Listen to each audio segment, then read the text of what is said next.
বিসমিল্লাহির রহমানির রহিম। আসসালামু আলাইকুম ভিউয়ার্স, আপনারা সবাই কেমন আছেন? আই হোপ সবাই খুব ভালো আছেন।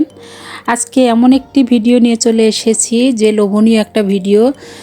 যখনই আপনার ঠান্ডা লাগবে বা কোনো কিছু খেতে ইচ্ছে করবে না, তখন যদি আপনি এই ভর্তাটা করে খান অনেক মজা লাগবে।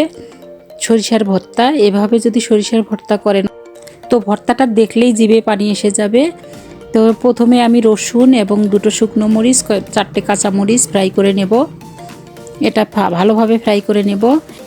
এখন দিয়ে দেব কালো সরষে 1 টেবিল চামচ এবং সাদা সরষে 1 টেবিল চামচ। আপনারা চাইলে শুধু কালো বা শুধু সাদা সরষেটাও ভর্তা করতে পারেন। আমার হাতের কাছে ছিল তাই আমি দিয়ে দিয়েছি। এখানে দিয়ে দিব 4টে ব্ল্যাক পেপার দিয়ে চুলোর ফ্লেম একদম লো ফ্লেমে রেখে সরিষাগুলো ফ্রাই করে নেব। ভালোভাবে সরিষাগুলো ফ্রাই করা হয়ে গেছে। এখন শিলনোড়াতে আমি ভর্তা রেডি করে নেব। দেখতে পাচ্ছেন এখানে আমি শিলনোড়া নিয়ে নিয়েছি। এটা সরিষাটাকে আগে ভালোভাবে পাউডার করে নেব।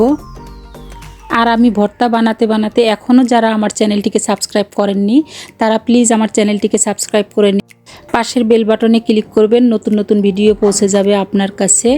তো এভাবে আমি ভর্তাটাকে রেডি করে নেব। সব সরিষা পাউডার করা হয়ে গেছে। এখন এখানে অ্যাড করে দেব মরিচ, রসুন দিয়ে সামান্য লবণ, এটা স্বাদ মতো লবণ দিয়ে দেব, দিয়ে এটাকে সুন্দরভাবে ভর্তা করে নেব। আর আজকের ভিডিও যদি আপনাদের পছন্দ হয়ে থাকে সুন্দর একটা কমেন্ট করে আমাকে জানাবেন এবং লাইক শেয়ার করতে ভুলবেন না। সব শেষে দিয়ে দেব সরিষার তেল। তো রেডি হয়ে গেছে মুখে পানি আসার মতো ঝাল ঝাল ভর্তা। তো আজকে এই পর্যন্তই। সবাই সুস্থ থাকবেন, ভালো থাকবেন। আবার দেখা হবে নতুন ভিডিওতে। আল্লাহ হাফেজ।